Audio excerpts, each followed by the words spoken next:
보증은 단순히 형식적으로 이름만 올리는 것이 아니라 법적으로 채무를 함께 부담하는 계약이기 때문입니다. 특히 연대보증의 경우에는 채권자가 주채무자에게 먼저 청구할 의무도 없습니다. 주채무자가 연체하는 순간 곧바로 보증인에게 전액을 청구할 수 있죠.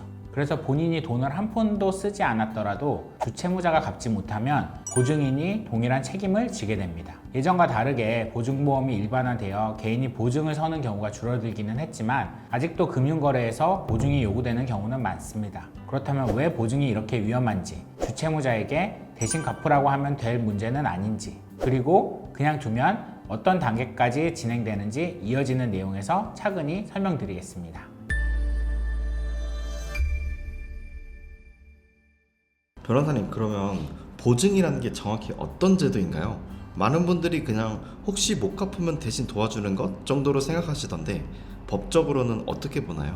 보증은 법적으로 주채무자가 채무를 이행하지 않을 경우 대신 갚겠다는 약속입니다. 즉 채무자가 돈을 빌릴 때 제3자가 계약서에 함께 서명하면서 이 사람이 못 갚으면 제가 책임지겠습니다 하고 동의하는 것이 바로 보증입니다. 여기서 중요한 건 보증은 단순히 확인이나 참고인이 아니라 독립된 채무를 부담하는 계약이라는 점입니다. 특히 실무에서 가장 많이 문제되는 것은 연대보증입니다. 연대보증의 경우에는 채권자가 주채무자에게 먼저 청구하지 않아도 되고 보증인에게 바로 청구할 수 있습니다. 그래서 보증은 도와주는 역할이 아니라 같이 채무자가 되는 것에 가깝습니다. 이 차이를 제대로 이해하지 못한 상태에서 가볍게 서명했다가 나중에 통장 압류 통지를 받는 사례가 상당히 많습니다.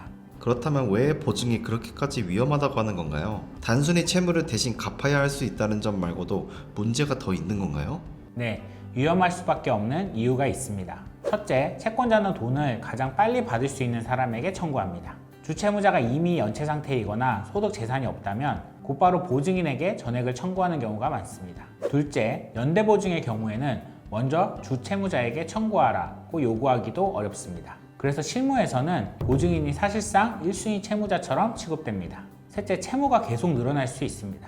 처음에는 원금 일부만 생각하지만 이자와 지연손해금이 붙으면서 금액이 빠르게 커지는 경우가 많습니다. 그리고 마지막으로 연체가 이어지면 가압류, 압류로 이어질 수 있고 통장, 급여, 부동산까지 영향을 받을 수 있습니다. 결국 보증은 형식적으로 도와주는 것이 아니라 상황에 따라 내 재산과 신용 전체에 영향을 줄 수 있는 매우 무거운 책임이라는 점을 반드시 알고 계셔야 합니다. 왜 많은 분들이 보증 서주다 빚을 대신 갚는 문제를 넘어서 인생이 흔들릴 정도라고 하는 이유가 뭔가요? 보증 채무는 내 의지와 상관없이 현실이 됩니다. 처음에는 설마 못 갚겠어 라고 생각하지만 주 채무자가 채무 상환을 연체하는 순간 채권자는 바로 보증인에게 채무를 청구합니다. 그 다음 단계는 보통 이렇습니다. 독촉 전화가 시작되고 내용 증명이 날아오고 가압류가 들어오고 결국 통장이나 급여가 압류됩니다. 문제는 여기서 끝나지 않습니다. 신용 점수가 급격히 하락하고 대출 카드 사용이 막히고 직장 생활에도 영향을 받을 수 있습니다.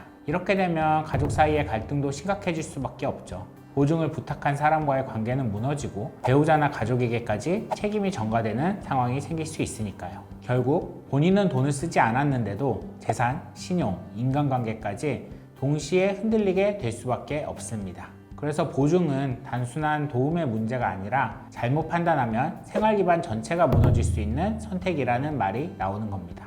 어차피 제가 대신 갚게 되면 나중에 주 채무자에게 다시 받으면 되는 거 아닌가요? 라는 점을 궁금해할 것 같은데요. 결국 책임은 그 사람에게 있는 거니까 법적으로 돌려받을 수 있는 거 아닌지 궁금합니다. 법적으로는 가능합니다. 보증인이 대신 변제하면 주채무자에게 그 금액을 청구할 수 있는 부상권이라는 권리가 발생합니다. 문제는 현실입니다. 보통 보증 문제가 발생하는 경우는 이미 주채무자가 연체 상태이거나 경제적으로 어려운 상황인 경우가 대부분입니다. 그런 사람에게 보증인이 돈을 돌려받는 것은 말처럼 쉽지 않습니다. 소송을 제기하더라도 시간과 비용이 들고 판결을 받아도 재산이 없으면 실제로 회수하지는 못하는 경우가 많습니다.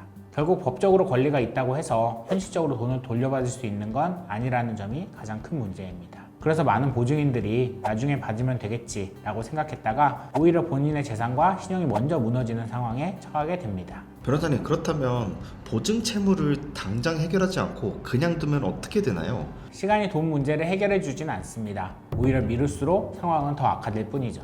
처음에는 독촉과 연체 이자가 붙기 시작합니다. 그 다음에는 가압류가 들어오고 판결이 확정되면 압류로 이어질 수 있습니다. 통장이 묶이고 급여의 일정 부분이 차감되고 부동산이나 차량이 있다면 경매 절차까지 진행될 수 있습니다. 여기서 끝이 아닙니다.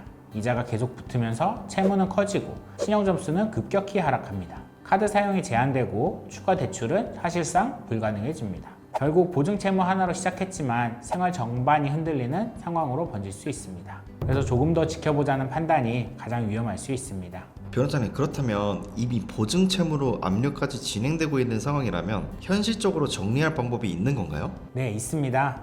대표적인 방법이 개인회생입니다. 보증채무 역시 개인회생 대상에 포함되기 때문에 현재 본인이 부담하고 있는 채무라면 절차를 통해 조정이 가능합니다. 개인회생을 신청하면 법원에서 금지 명령이나 중지 명령이 내려질 수 있고 그 결정이 나오면 추가 압류를 막거나 진행 중인 집행을 멈출 수 있는 길이 열립니다. 또 인가결정 이후에는 소득에 맞는 금액만 일정 기간 변제하고 나머지 채무는 탕감 대상이 됩니다. 즉 전액을 한 번에 갚지 못하더라도 현실적인 범위 안에서 정리할 수 있습니다. 이미 압류가 시작됐다고 해서 늦은 건 아닙니다. 오히려 그 시점이 채무를 근본적으로 정리할 수 있는 타이밍이라고 볼 수 있습니다.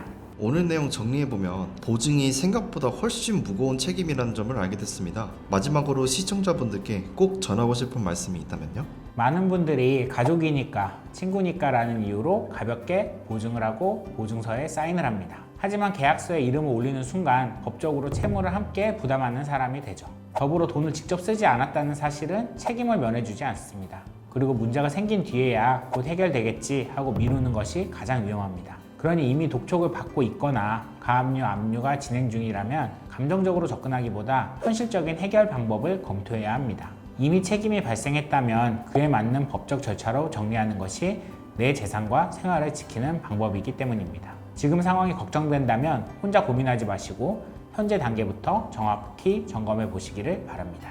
오늘 내용이 도움이 되었다면 구독, 좋아요 부탁드립니다. 지금까지 법무법인 영웅 안영진 변호사였습니다. 감사합니다.